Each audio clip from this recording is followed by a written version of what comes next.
حزقیل 31واں باب۔ پھر 11ویں برس کے تیسرے مہینے کی پہلی تاریخ کو خداوند کا کلام مجھ پر نازل ہوا کہ اے آدم زاد، شاہ مصر فرعون اور اس کے لوگوں سے کہے، تم اپنی بزرگی میں کس کی مانند ہو؟ دیکھ، اسور لبنان کا بلند دیودار تھا، جس کی ڈالیاں خوبصورت تھیں اور پتیوں کی کثرت سے وہ خوب سایہ دار تھا، اور اس کا قد بلند تھا اور اس کی چوٹی گھنی شاخوں کے درمیان تھی۔ پانی نے اس کی پرورش کی، گہراؤں نے اسے بڑھایا، اس کی دیواریں چاروں طرف جاری تھیں، اور اس نے اپنی نالیوں کو میدان کے سب درختوں تک چھپایا، اس لیے پانی کی کثرت سے اس کا قد میدان کے سب درختوں سے بلند ہوا، اور جب وہ لہلہانے لگا تو اس کی شاخیں فراوان اور اس کی ڈالیاں دراز ہوئیں۔ ہوا کے سب پرندے اس کی شاخوں پر اپنے گھونسلے بناتے تھے، اور اس کی ڈالیوں کے نیچے سب دشتی حیوان بچے دیتے تھے، اور سب بڑی بڑی قومیں اس کے سائے میں بستی تھیں۔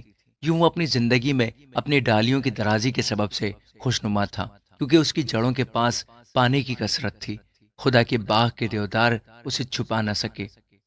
سرو اس کی شاخوں اور چنار اس کی ڈالیوں کے برابر نہ تھے، اور خدا کے باغ کا کوئی درخت خوبصورتی میں اس کی مانند نہ تھا۔ میں نے اس کی ڈالیوں کی فراوانی سے اسے حسن بخشا، یہاں تک کہ عدن کے سب درختوں کو جو خدا کے باغ میں تھے اس پر رشک آتا تھا۔ اس لیے خداوند خدا یوں فرماتا ہے کہ چونکہ اس نے آپ کو بلند اور اپنی چوٹی کو گھنی شاخوں کے درمیان اونچا کیا، اور اس کے دل میں اس کی بلندی پر غرور سمایا، اس لیے میں اس کو قوموں میں سے ایک زبردست کے حوالہ کر دوں گا۔ یقیناً وہ اس کا فیصلہ کرے گا۔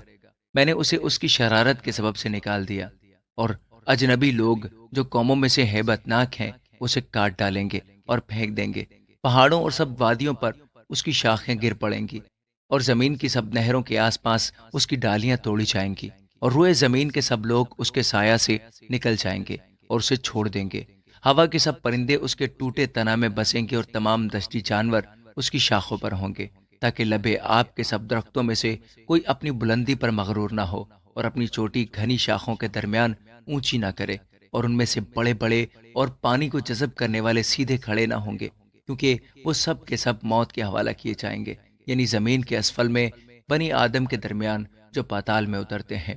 خداوند خدا یوں فرماتا ہے کہ جس روز وہ پاتال میں اترے، میں ماتم کراؤں گا، میں اس کے سبب سے گہراؤں کو چھپا دوں گا، اور اس کی نہروں کو روک دوں گا، اور بڑے سیلاب تھم جائیں گے۔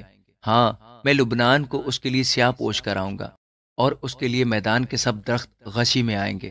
جس وقت میں اسے ان سب کے ساتھ جو گھڑے میں گرتے ہیں پاتال میں ڈالوں گا، تو اس کے گرنے کے شور سے تمام اقوام لرزاں ہوں گی، اور عدن کے سب درخت، لبنان کے چیدہ اور نفیس، وہ سب جو پانی جذب کرتے ہیں، زمین کے اسفل میں تسلی پائیں گے۔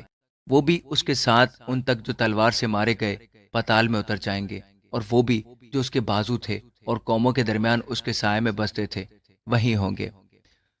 تو شان و شوکت میں عدن کے درختوں میں سے کس کی مانند ہے؟ لیکن تو عدن کے درختوں کے ساتھ زمین کے اسفل میں ڈالا جائے گا، تو ان کے ساتھ جو تلوار سے قتل ہوئے نامختونوں کے درمیان پڑا رہے گا۔ یہی فرعون اور اس کے سب لوگ ہیں۔ خداوند خدا فرماتا ہے، آمین۔